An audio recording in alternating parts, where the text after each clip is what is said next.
Brought to you by ITIL.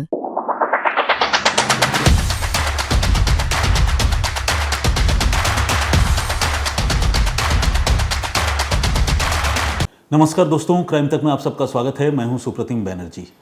अभी कुछ रोज़ पहले जब मैं अपना ये प्रोग्राम लेकर आप लोगों के सामने हाजिर हुआ था तो बातों ही बातों में एक ऐसी क्राइम स्टोरी का जिक्र चला था जिसमें पुलिस ने कत्ल के एक मामले में तकरीबन 35 साल बाद, आफ्टर 35 ईयर्स, एक लाश खोदकर बाहर निकाली थी और उस मर्डर मिस्ट्री को पुलिस ने सॉल्व भी किया था।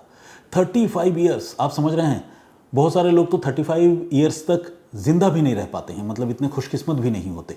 और इतनी पुरानी लाश पुलिस ने खोद निकाली और न सिर्फ उस लाश को डिटेक्ट किया बल्कि उस मर्डर मिस्ट्री को भी सॉल्व किया और गुनहगारों के साथ जो होना था वो भी अभी हो रहा है।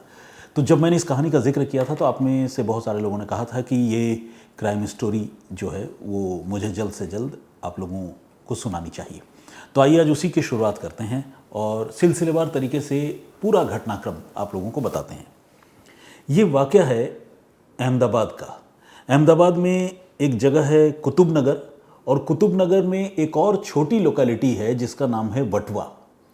तो इस वटवा इलाके में पिछले महीने की 29 तारीख को यानी 29 अप्रैल क्राइम ब्रांच की एक टीम दल बल के साथ एक पर्टिकुलर मकान के बाहर आकर रुकती है और जिस जगह क्राइम ब्रांच की ये टीम आकर रुकती है, क्राइम ब्रांच की टीम के साथ साथ एक जेसीबी भी उसी जगह पर आकर रुकती है। पुलिस वाले गाड़ी से उतरते हैं, अहमदाबाद क्राइम ब्रांच लिखा हुआ है गाड़ी पर। पुलिस वालों का बॉडी लैंग्वेज भी देखकर लोग समझ जाते हैं। फिर पीछे पीछे जेसीबी भी आ रही है तो लोग आसपास के जो हैं वो काफ़ी हैरान होते हैं। और आपको पता है हमारे देश में लोगों का मिजाज कैसा है, कहीं इस तरह की कोई एक्टिविटी होती है तो कैसी ज़बरदस्त भीड़ लगती है। तो वहाँ अच्छी खासी भीड़ लग जाती है। पुलिस वाले लोगों को हटाते हैं और जिस घर के सामने आकर वो रुकते हैं वो घर बेसिकली एक खंडहर नुमा घर है, यानी एक ऐसा घर, एक ऐसा मकान जहाँ पिछले कई सालों से, तकरीबन 12 साल या फिर उससे भी ज़्यादा, कोई रहता नहीं है। उस मकान के बाहर आकर पुलिस की टीम रुकती है और ये मकान 12 सालों से खाली रहने की वजह से कुछ इतना जर्जर हो चुका है कि उस मकान को लेकर पूरे इलाके में बड़े चर्चे हैं। लोग इस मकान को, आसपास के लोग इस मकान को भूत बंगला कहते हैं। अब भूत बंगला कहते हैं तो उस मकान को लेकर किस्से कहानियों की भी कमी नहीं है। कई लोग कहते हैं कि उस मकान में कोई आत्मा रहती है, कोई भूत है, इसीलिए वहाँ कोई रहता नहीं है। तो इस तरह की बातें भी होती हैं। और अब जब क्राइम ब्रांच की टीम, पुलिस वालों की टीम उस मकान के पास किसी चीज़ की तलाश के लिए पहुंचती है तो ये चर्चा जो है उस इलाके में और गर्म हो जाती है।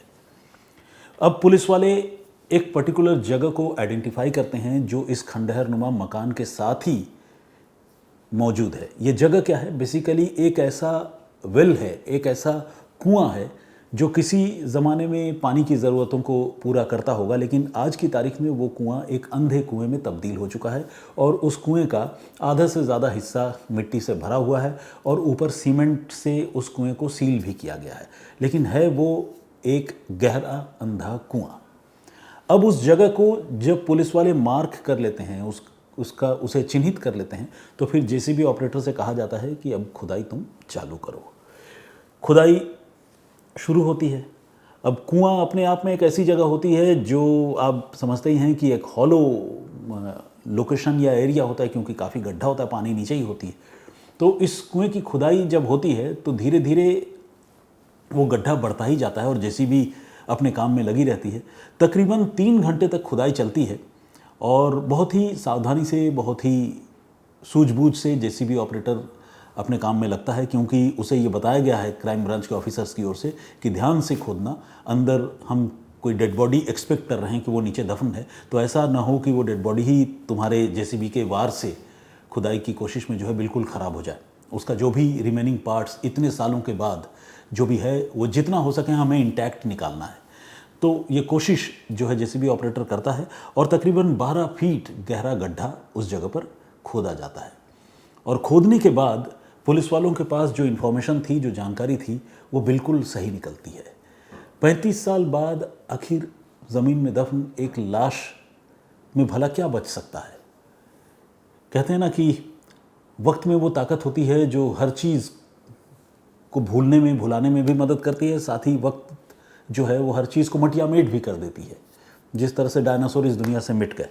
तो खैर वहाँ जब खुदाई हुई और काफ़ी खुदाई होने के बाद तकरीबन 12 फीट बाद जो जेसीबी ऑपरेटर है और आसपास खड़े जो क्राइम ब्रांच के एक्सपर्ट्स हैं उनकी नज़र कुछ संदिग्ध चीज़ों पर पड़ती है। ये चीज़ें क्या हैं? ये हैं कुछ इंसानी दांत और कुछ हड्डियाँ और इसी के साथ एक सोने की अंगूठी। ये सारी चीज़ें जब क्राइम ब्रांच के एक्सपर्ट्स को और पुलिस वालों की निगाह में आती हैं तो जेसीबी वाले को वो कुछ देर के लिए रुकने के लिए कहते हैं। उसके बाद मैनुअली हाथ से खुदाई शुरू होती है, तसले में भरकर मिट्टी निकाली जाती है और एक एक कर हड्डियाँ, दांत, अंगूठी जैसी चीज़ें जो है वो एक्सपर्ट्स इकट्ठा करते हैं। यहाँ फॉरेंसिक एक्सपर्ट्स को भी क्राइम ब्रांच की टीम ने ऑलरेडी बुला रखा था, क्योंकि ये मामला ही ऐसा था जिसमें फॉरेंसिक इन्वेस्टिगेशन के ज़रिए ही आगे का सफ़र पूरा होता है इन्वेस्टिगेशन का। तो फॉरेंसिक एक्सपर्ट्स आए और उन्होंने बहुत बारीकी से ये सारी चीज़ों को फिल्टर करके मिट्टी से निकालकर एक जगह इकट्ठा किया और इकट्ठा करने के बाद उसको जमा करने के बाद फॉरेंसिक एक्सपर्ट्स ने पैक कर लिया ताकि फर्दर फॉरेंसिक इन्वेस्टिगेशन के लिए उसे लेबोरेटरी तक ले जाया जा सके। अब पुलिस वाले ये काम पूरा करने के बाद वहाँ से निकल जाते हैं और जैसा कि मैंने आपको बताया कि वो जो कुतुब नगर का इलाका है वहाँ इस बात की चर्चा बहुत तेज़ हो जाती है और इस बात की भी चर्चा तेज़ हो जाती है कि भाई भूत बंगले से किसी का कंकाल निकला है। और कंकाल तो निकला ही था, बेशक पूरा स्केलेटन ना निकला हो लेकिन टुकड़ों में ही सही निकला तो था और वो इंसानी हड्डियाँ लग रही थी। खासकर अगर अंगूठी निकल रही है हड्डियों के साथ तो आप समझ सकते हैं कि वो लाश जो भी दफनाई गई होगी वो किसी इंसान की ही होगी। अब सवाल यह है कि क्राइम ब्रांच को इतने साल बाद इस लाश के बारे में कैसे जानकारी मिली, ये लाश किसकी है। जाहिर है इस तरह रिहायशी इलाके में अगर लाश दफनाई गई है तो उस आदमी का, उस शख्स का कत्ल किया गया होगा। कत्ल किसने किया, क्यों किया, क्या मिस्ट्री है, ऐसे तमाम सवाल अब फिज़ा में तैर रहे थे और क्राइम ब्रांच को इन सवालों का जवाब ढूंढना था। तो एक सवाल का जवाब तो मैं सबसे पहले आपको यही बताता हूँ कि आखिर क्राइम ब्रांच को इस डेड बॉडी के बारे में जो 35 साल पहले यहाँ दफनाई गई थी उसके बारे में जानकारी कैसे मिली। तो उसका जवाब ये है कि क्राइम ब्रांच के लोगों को ये पता चला था कि उसी कुतुब नगर इलाके के आसपास रहने वाले कुछ लोग इन दिनों कुछ तांत्रिकों के चक्कर लगा रहे हैं और जो भी लोग तांत्रिकों के पास जाते हैं वो उन तांत्रिकों को ये बता रहे हैं कि उन्होंने कुतुब नगर के वटवा इलाके के भूत बंगले में एक लाश दफन है और उस लाश की वजह से उनको हेलुसिनेशन हो रहा है, यानी भ्रम हो रहा है। तो ये तो एक ऐसी बात है जो लॉजिकल है, लेकिन अगर अंधविश्वास की बात करें तो आप ये समझिए कि जो लाश दफनाई गई है उसकी जो आत्मा है वो कुछ लोगों को परेशान कर रही है और उस आत्मा के परेशान करने की वजह से ये लोग तांत्रिक के पास मदद के लिए जाते हैं और लगातार उनका तांत्रिकों के पास आना जाना लगा हुआ है। अब अंधविश्वास पर तो हम यकीन कर नहीं सकते, पुलिस भी नहीं कर सकती, लेकिन इतना ज़रूर है कि हेलुसिनेशन की बात पर यकीन कर सकते हैं कि किसी इंसान को भ्रम हो रहा है। लेकिन ये भ्रम क्यों हो रहा है और उन्हें ऐसा क्यों लग रहा है कि भूत बंगले के नीचे जो है कोई लाश दफन है। तो इसके बाद पुलिस जो है वो तांत्रिकों को अपने रडार पर लेती है और धीरे धीरे उन लोगों के बारे में भी जानकारी जुटाती है जो इन तांत्रिकों के पास आ जा रहे थे। तो इसी कोशिश में पुलिस को एक शख्स के बारे में पता चलता है जिसका नाम है शमसुद्दीन खेड़ावाला। ये शमसुद्दीन खेड़ावाला जो है ये एक ऐसा आदमी है जिसकी मौत 2015 में हो चुकी है। अब सवाल ये है, और यही आदमी जो है वो तांत्रिकों के पास भी आवाजाही कर रहा है, आ जा रहा है, ऐसी जानकारी क्राइम ब्रांच को मिलती है। अब ये अपने आप में एक हैरान करने वाली बात है कि 2015 में जो आदमी मर चुका है 2026 में वो तांत्रिक के पास कैसे जा रहा है। तो पुलिस इस बात को भी पता लगाने की कोशिश करती है।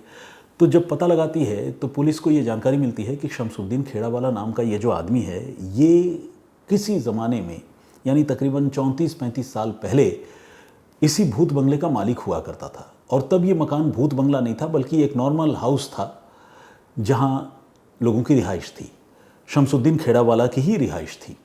शमसुद्दीन खेड़ावाला पेशे से एक राजमिस्त्री था पहले, और उसके बाद वो सिविल कॉन्ट्रैक्टर का काम करने लगा। तो कुल मिलाकर उसे मकान दुकान बनाने और बिल्डिंग खड़ी करने, सीमेंट से किसी चीज़ को भरने, उसकी चिनाई करने का अपना एक्सपीरियंस था। और इस आदमी के बारे में पुलिस को यह भी जानकारी मिली कि इसी आदमी ने किसी की हत्या 1992 में कर दी थी, और करने के बाद 1992 में वो मर्डर करने के बाद उसकी लाश को अपने ही मकान में दफना दिया था। उसके बाद वो मकान छोड़कर वो कहीं चला गया, और उसके बाद वो मकान उसने एक एक करके कई लोगों को बेचा भी। इस बीच हुआ ये कि इतने सालों तक वो मकान तकरीबन 10-12 हाथों से होकर गुजरा, उसको बेचा गया। 10-12 नहीं, मैंने शायद थोड़ा ज़्यादा बोल दिया, 6-7 हाथों से होकर गुजरा और उसे बेचा, खरीदा गया। लेकिन विडंबना ये रही कि इतने लोगों के उस मकान के खरीदने और बेचने के बावजूद वो मकान कभी आबाद नहीं हो सका, क्योंकि जो भी उस मकान में रहने के लिए आता, उन्हें कोई इस तरह का एक्सपीरियंस होता जिसको वो नॉर्मल एक्सपीरियंस नहीं कह सकते थे। अब हो सकता है कि ये उनके मन का वहम हो या किसी को पता चल जाता होगा, तो जो भी हो इसके पीछे की वजह, तो वो मकान कभी आबाद नहीं हो सका, और इसी वजह से वो मकान धीरे धीरे ऐसे ही अनअटेंडेड रह गया और एक भूत बंगले में तब्दील हो गया। तकरीबन 12 सालों से वो मकान अभी खाली था। अब पुलिस शमसुद्दीन खेड़ावाला के बारे में जानकारी जुटाने लगी, क्योंकि पुलिस इस बात को लेकर भी हैरान थी कि 2015 में मरा हुआ आदमी 2026 में जिंदा कैसे हो गया। तो पुलिस ने जब इस पहलू को एक्सप्लोर किया तो पता चला कि शमसुद्दीन जो है वो मरा नहीं था, बल्कि वो ऑब्वियसली जिंदा था, लेकिन उसने अपने मरने की खबर पूरे शहर में फैला दी थी और माइग्रेट होकर किसी दूसरी जगह पर जाकर वो रह रहा था।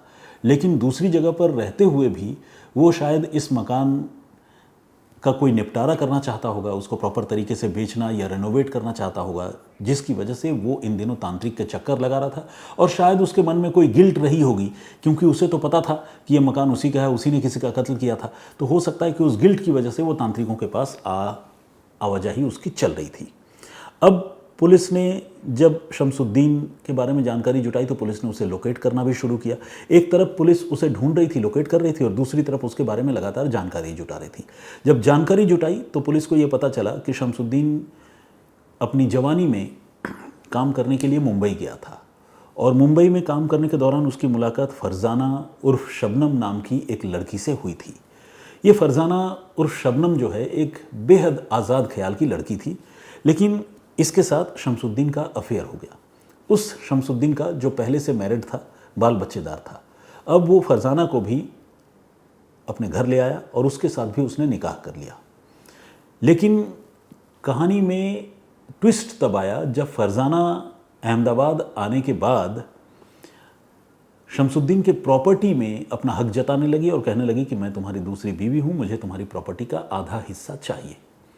और दूसरी तरफ शमसुद्दीन की यह शिकायत थी कि फरजाना जो है वो मेरे अलावा और भी लोगों से मिलती जुलती है।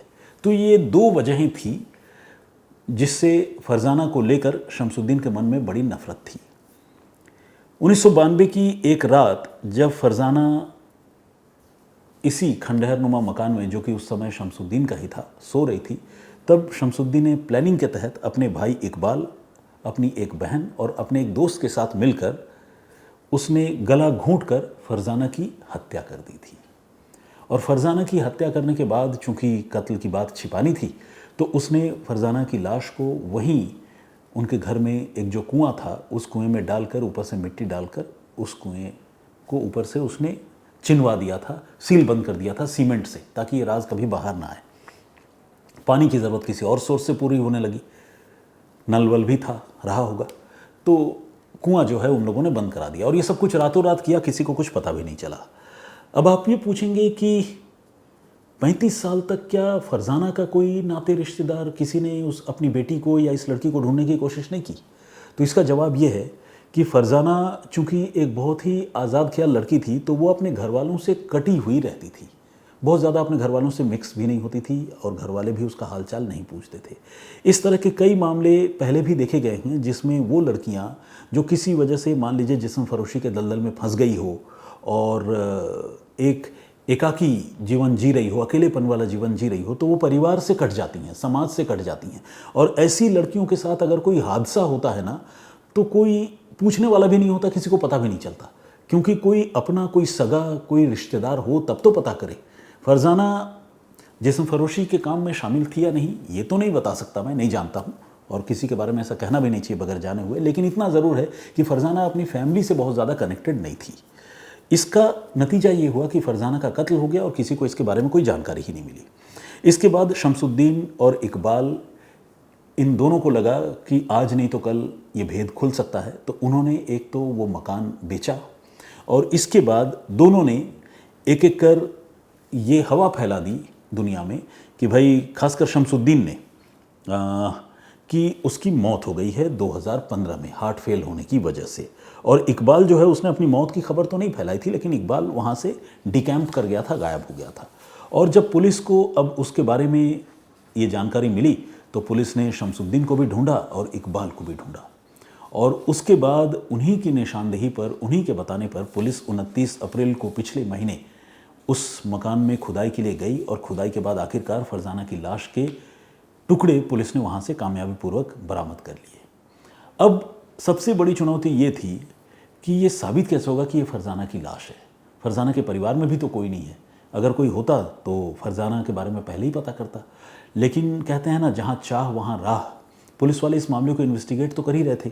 शमसुद्दीन भी अब पुलिस को मिल चुका था, शमसुद्दीन का भाई इकबाल भी मिल चुका था। मरा हुआ आदमी शमसुद्दीन जब मिल जाए तो फिर फरजाना के घर वाले कैसे नहीं मिलते। शमसुद्दीन से जब पूछताछ हुई तो पता चला कि शमसुद्दीन से जब पूछताछ हुई तो पता चला कि फरजाना का एक भाई है, वो कहीं और रहता है। उसको पुलिस ने लोकेट किया और फिर उससे पुलिस ने ब्लड और इसी तरह के कुछ दूसरे बायोलॉजिकल सैंपल कलेक्ट किए ताकि जो हड्डियाँ उस अंधे कुएं से खोदकर पुलिस ने निकाली थी उसके साथ पुलिस उसके भाई का डीएनए मैच करा सके, ताकि एस्टैब्लिश हो सके कि वाकई वो फरजाना की लाश है या नहीं। और पुलिस की इस मेहनत और कत्ल के इस मामले के सुलझने के तौर पर आपको ये जानकर अच्छा लगेगा, खुशी होगी कि डीएनए मैच हो गया और ये इस्टेब्लिश हो गई बात कि फरजाना ही थी जिसकी हत्या करके उस जगह पर उसकी लाश को तकरीबन 35 साल पहले दफना दिया गया था। अब पुलिस ने शमसुद्दीन और इकबाल को तो पकड़ ही लिया है। इस मामले के कुछ आरोपियों की मौत हो गई है, बाकी कुछ और लोग जो इस मामले में इन्वॉल्व हैं उनके बारे में पुलिस इन्वेस्टिगेट कर रही है। डीएनए रिपोर्ट सामने आ गई है और एक भूत बंगला तथाकथित भूत बंगला, सो कॉल्ड हॉन्टेड हाउस, उसका रहस्य पुलिस ने सुलझा लिया है। इस तरह से तांत्रिकों के पास कुछ लोगों की आवाजाही की एक सिंपल से इन्फॉर्मेशन को क्राइम ब्रांच के एक्सपर्ट्स पुलिस वालों ने कुछ ऐसे डेवलप किया कि 35 साल बाद कत्ल के एक मामले का खुलासा हो गया। तो ये पुलिस के इन्वेस्टिगेशन की एक चमत्कारी कहानी है। कहने वाले इसे आत्मा का बदला भी कह रहे हैं, जिनका ये कहना है कि फरजाना की आत्मा जो है शमसुद्दीन और उसके घर वालों को परेशान कर रही थी, जिसकी वजह से वो तांत्रिकों के चक्कर लगा रहे थे। तो ये पहलू अपनी जगह पर है। आत्मा परमात्मा जैसी चीज़ें तो खैर मतलब ऑब्वियसली साइंटिफिक तरीके से भी ये बात इस्टेब्लिश हो चुकी है कि सोल का एग्जिस्टेंस है, लेकिन भूत पिशाच जैसी बातों को विज्ञान नहीं मानता। लेकिन इतना ज़रूर है कि लोगों को उनका अतीत और उनका जो पास्ट है, अगर वो नेगेटिव हो, बहुत स्याह हो, तो वो उसका पीछा ज़रूर करता है। ये मामला कुछ ऐसा ही है जिसमें शमसुद्दीन और उसके परिवार के लोगों की अब जाकर पोल खुली है और अब इस बुढ़ापे में वो गिरफ्तार कर लिए गए हैं। तो ये थी पूरी कहानी, पूरा घटनाक्रम। इस पर आपका पॉइंट ऑफ व्यू क्या है, आप क्या सोचते हैं, प्लीज़ हमें कमेंट करके ज़रूर बताइएगा। जो पिछला वाकया, जो पिछली क्राइम इन्वेस्टिगेशन की कहानी मैंने आपको बताई थी, वो जो है बेसिकली डेवलपिंग स्टोरी थी। आपको मैंने बताया था कि किस तरह से नोएडा में दीपिका नाम की एक नवविवाहिता तो नहीं कहेंगे, तकरीबन 1.5 साल हो गए थे शादी को, एक लड़की की रहस्यमयी परिस्थितियों में मौत हो गई और उसके बाद उसके घर वालों ने यह इल्ज़ाम लगाया कि ससुराल वालों ने उसे 3री मंजिल से ऊपर से मारपीट करके नीचे फेंक दिया, जिसकी वजह से उसकी जान चली गई। तो उस घटनाक्रम पर बहुत सारे लोगों ने कमेंट्स किया है। आइए अपनी परिपाटी के मुताबिक कुछ लोगों के नाम और कमेंट्स जो है वो पढ़ने की कोशिश करते हैं। प्रदीप भामदू जी ने कमेंट किया है और उन्होंने कहा है कि जितना ज़्यादा लोग अमीर होते हैं उतना ही ज़्यादा दहेज के मामले में लालची होते हैं। ये उनका पॉइंट ऑफ व्यू है। भास्कर अरगड़े साहब ने कमेंट किया है और उन्होंने कहा है कि बेटियों के पिता अच्छा दामाद नहीं देखते, बल्कि अपने दामाद की संपत्ति देखते हैं। बेटी का ससुराल चाहे गरीब हो लेकिन दिल से अमीर हो, ये ज़्यादा ज़रूरी है। देखिए, ये भी बहुत लाजमी सी बात है। कई बार बाप को शायद ऐसा लगता होगा कि मैं अपनी बेटी को वो बेस्ट चीज़ें नहीं दे सका जो जिसकी वो हकदार थी। अगर बड़े घर में शादी हो जाए तो मेरी बेटी की बाकी की ज़िंदगी अच्छी गुजरेगी। तो ये कॉमन थॉट प्रोसेस है। शायद इस वजह से अपने से ज़्यादा ऊपर का दामाद जो है, इकोनॉमिकली फाइनेंशियली लोग इस तरह के परिवार में ढूंढते होंगे मैच के लिए। अमित कुमार ने कमेंट किया और उन्होंने कहा कि बहुत ही दुखद घटना है, भगवान बहन की आत्मा को शांति दे। चंद्रशेखर ने भी कमेंट किया है, उन्होंने कहा कि बेटी को लेकर घर आना चाहिए था, ऐसे बेटी को छोड़ना बहुत गलत बात होता है। चंद्रशेखर जी बेसिकली वो बात कह रहे हैं जिसमें कई बार लड़कियां जो ससुराल में सताई जाती हैं वो अपने पीहर, अपने मायके वालों को फ़ोन करके बताती हैं कि हाँ मुझे टॉर्चर किया जा रहा है, मुझे बचा लो मम्मी पापा। लेकिन मम्मी पापा बेटी का घर बसाने के लिए उसको थोड़ा और टाइम देते हैं, बोलते हैं रुक जाओ, सब्र कर लो, ऐसा हर घर में होता है। लेकिन कई बार मम्मी पापा को ये पता नहीं चलता कि वो लड़की सब्र करते करते कितना भर चुकी है कि शायद अब उससे और सब्र करना भी संभव नहीं हो रहा है। या हो सकता है कि ससुराल वालों का गुस्सा इतना ज़्यादा हो कि लड़की को अपनी ज़िंदगी पर खतरा नज़र आ रहा हो। लेकिन ऐसे में जब माँ बाप कहते हैं कि बेटी रुक जाओ, सब्र करो, तो कई बार वो बेटियाँ जो है वो बड़ा डिजेक्टेड फील करती हैं और उनको लगता है कि ना तो मेरे ससुराल वाले मुझे प्यार कर रहे हैं और नहीं मुझे यहाँ मेरे मम्मी पापा जो है वो उनकी तरफ से मुझे रिस्पांस मिल रहा है। तो कुछ इस तरह की बातें होती हैं। लेकिन चंद्रशेखर का कहना है कि बेटियों को ऐसे हालात में तुरंत अपने घर लेकर आना चाहिए। प्रीति सिंह ने भी कमेंट किया है, उन्होंने कहा कि आपने बहुत अच्छी बात कही, जो जितना पैसे वाला होता है उतना ही लालची होता है। मैंने प्रीति जी एग्जैक्टली ये बात नहीं कही थी, लेकिन मेरा ये कहना था कि अच्छे बुरे लोग हर सेक्ट, हर क्लास, हर धर्म में हो सकते हैं और ऐसा नहीं है कि कोई अमीर होगा तो वो दहेज का लालच नहीं करेगा या लालची नहीं होगा। बहुत सारे अमीर लोग जो करोड़पति हैं वो भी गलत तरीके से पैसे कमाते हैं, बल्कि और ज़्यादा कमाते हैं। और ये भी देखा गया है कि वो रिश्वत भी लेते हैं। और गरीब लोग कई बार खुददार होते हैं, अमीर लोग भी खुददार होते हैं, ऐसे भी मामले हैं। तो अच्छे बुरे लोग किसी क्लास की वजह से ही होते हैं ऐसा नहीं है। लेकिन हाँ, मेरे कहने का मतलब ये था कि अमीर लोग लालची नहीं होंगे या दहेज नहीं लेंगे, ऐसा नहीं है। अगर ऐसा कोई सोचता है तो वो मिसकंसेप्शन है, मैंने ये कहा था। मोनिका नाम से एक आईडी है, उन्होंने कहा है कि लड़के वालों को पता है कि ये नहीं देंगे दहेज तो फिर कोई और देगा, इसलिए रिजेक्ट कर देते हैं। ओके, ये भी एक बहुत ही हार्श ट्रुथ है। सारंग चौहान ने भी कमेंट किया, बहुत बहुत स्वागत आपका। उन्होंने कहा है कि आज के दौर में लोगों का पेशेंस बिल्कुल खत्म हो गया है, एग्रेशन ज़्यादा होने लगा है जिसकी वजह से अपराध की घटनाएं ज़्यादा होती हैं। रीना राज लव ने कमेंट किया है, हेलो सर, सेम मेरे हबी का भी हैबिट है, उन्हें कुछ कैरी करना पसंद नहीं है। ओके, रीना राज जी ने मेरा एक जो पर्सनल हैबिट है उससे अपने हस्बैंड साहब के हैबिट को जो है वो उन्होंने रिलेट किया है। बेसिकली मैंने बताया था ना, मेरे कुछ मित्र हैं आप में से जो कहते हैं कि मुझे एक रिस्ट वॉच पहननी चाहिए, घड़ी पहननी चाहिए। एक हमारे मित्र ने कमेंट किया है कि भाई घड़ी आप बेशक पहने और ज़रूर से पहने, बेशक इस प्रोग्राम के बाद घड़ी उतार कर रख दें, लेकिन आपको घड़ी पहननी चाहिए, ऐसा उन्होंने कहा है। तो मैंने जवाब में ये कहा था कि मैं आमतौर पर कोई भी बिलोंगिंग अपने साथ लेकर चलना, कैरी करना पसंद नहीं करता हूँ। मोबाइल तो एक मजबूरी है आज के ज़माने में, अदरवाइज़ मैं हवाई चप्पल में घूमना मुझे ज़्यादा सूट करता है, बजाय कि मैं कोई अच्छा महंगा जूता पहनूँ और अच्छे कपड़े पहनूँ। ये मेरा पॉइंट ऑफ व्यू था। तो रीना जी ने कहा है कि उनके पतिदेव भी कुछ ऐसा ही सोचते हैं। ईश्वर पाटिल ने भी कमेंट किया है, बहुत बहुत स्वागत आपका। और उन्होंने कहा है कि उनके दोस्त हैं महेश जो मेरी आवाज़ बहुत पसंद करते हैं, तो और उनका नाम मैं ज़रूर ले लूँ। तो लीजिए, चलिए, महेश जी का नाम मैंने ले लिया, बहुत स्वागत आपका। और इस्लामिक मदरसा के नाम से एक आईडी है, और आवाज़ तो अपने मोबाइल की और ईयरफोन की बढ़ाई जाती है, इन्होंने कहा है। अच्छा, पता नहीं मतलब मैंने बढ़ाया जाता है बोला है क्या, मतलब ये किस सेंस में इन्होंने लिखा है मुझे समझ में नहीं आया। लेकिन चलिए, बहुत बहुत धन्यवाद आपका। पवन हरलालका ने कमेंट किया है, इन्होंने लिखा है कि दादा I am fed up with your unpunctuality. Pradeep Bhamdu ji का मैंने जिक्र ऑलरेडी कर दिया। तनु सिंह का भी कमेंट है, अरुण शर्मा का भी कमेंट है, उन्होंने कहा है कि ये सच है कि जो जितना संपन्न होता है उतना ही दहेज का लालची होता है। ये एक मतलब आम धारणा मुझे लग रहा है, आप लोगों का कमेंट पढ़कर मुझे ऐसा लग रहा है। तो खैर, एनीवे, बहुत धन्यवाद आपका। और इसके अलावा इस ईसर एंड यू के नाम से एक आईडी है, उन्होंने कहा है कि एक्सप्लेनेशन इज़ नॉट गुड। मतलब उनको मेरी ये जो पेशकश का जो तरीका है उसमें शायद कोई कमी नज़र आई, तो उन्होंने ये बात लिखी है। Anyway, thank you very much for commenting. मैं कोशिश करूंगा कि और आप लोगों की उम्मीदों पर खरा उतरूं। आज के लिए इतना ही, मैं फिर हाजिर हूँगा किसी और कहानी, किसी और वाक़े के साथ। फिलहाल मुझे इजाज़त दीजिए, अपना बहुत ख्याल रखिए। और आज जिस घटनाक्रम में मैंने आप लोगों को बताया, जिस घटनाक्रम के बारे में, उस पर अपनी राय, अपना कमेंट ज़रूर दीजिएगा। तब तक के लिए इजाज़त। जय हिंद, जय भारत।